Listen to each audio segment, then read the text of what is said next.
जय श्री कृष्ण, जय श्री राधेश्याम। कहते हैं श्री सूत जी श्रीमद् भागवत महापुराण के प्रथम स्कंद के दूसरे अध्याय के 11वें श्लोक में कहते हैं कि वदन्ति तत्तत्त्वविदस्तव तत्त्वं यद् ज्ञानम् अद्वयम् ब्रह्मेति परमात्मेति भगवानिति शब्दते। वदन्ति माने कहते हैं, तत् तत् माने इसके बाद, तत्त्वविद तत्व को जानने वाले, तत्त्वविद तत्व ज्ञाता, उस परम तत्व को जानने वाले कहते हैं क्या? यद ज्ञानम अद्वयम,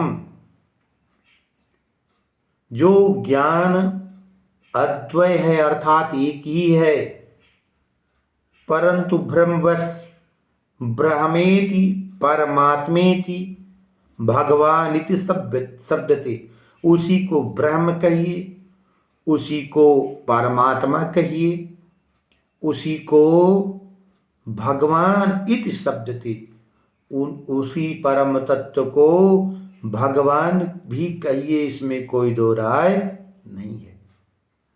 अच्छा, आगे दूसरे मंत्र में कहते हैं कि तत्श्रद्धानां मुनयः ज्ञान वैराग्य युक्तया पश्यन्तात्मनि चात्मानं भक्त्या श्रुत गृहीतया। निश्चित रूप से तत्श्रद्धानां तत्परमात्म तत्वम, श्रद्धानां श्रद्धा युक्तेन जनानां एवं च मुनयोः, मुनियों के द्वारा या मुनि लोग ज्ञान वैराग्य युक्तया, ज्ञान और वैराग्य की उस युक्त से उस परमात्म तत्व को जानने के लिए ज्ञान और वैराग्य का जो भाव है वो होना चाहिए। ज्ञान है बहुत, अगर वैराग्य नहीं है तब भी समस्या है, और बिना ज्ञान के वैराग्य संभव नहीं है।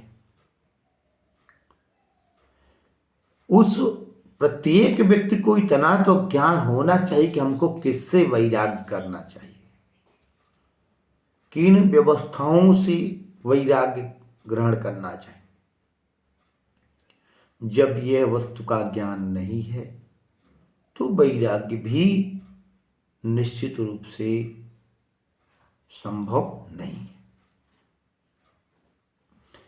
कह रहे हैं ज्ञान वैराग्य युक्त है, ज्ञान और वैराग्य से मुनयो श्रद्धानां श्रद्धा युक्तेन जनानां पश्यन्ति आत्मनि चात्मानं, पश्यन्ति माने देखते हैं, आत्मनि माने आत्मा में, आत्मानम अपने ही आत्मा में, भक्त्या श्रुत गृहीतया, उस आत्म तत्व में ही परमात्म तत्व को देखते हैं।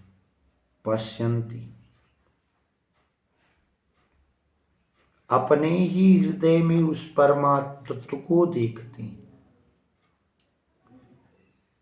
ये निश्चित रूप से बाबा तुलसीदास ने लिखा है कि ईश्वर अंश जीव अविनाशी, चेतन अमल सहज सुख राशि। उसी ईश्वर अंश को मनुष्य आत्म तत्व जो है, इसी बात को हमारा दर्शन भी कहता है। आत्मा परमात्मा एक एव च, आत्मा और परमात्मा एक ही है।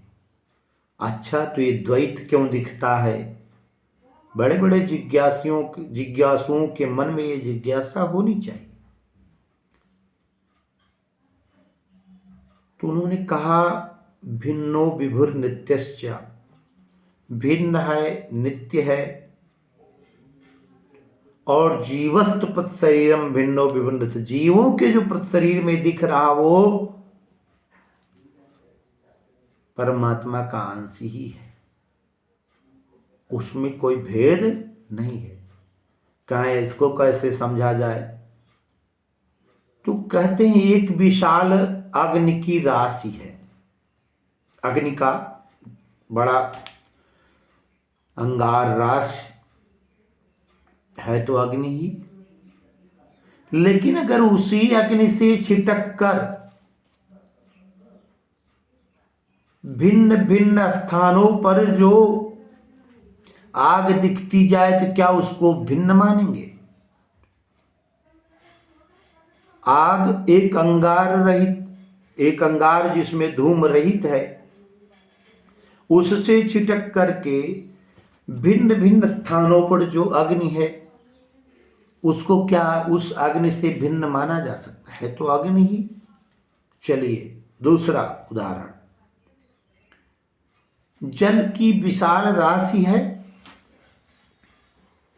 जो समष्टि रूप में है, और उसको अगर व्यष्टि रूप में हम देखेंगे तो एक बूंद भी है, तो उस बूंद को क्या उस जल से भिन्न मानेंगे? क्या उसमें वो जल का तत्व नहीं है? निश्चित रूप से है। तो ठीक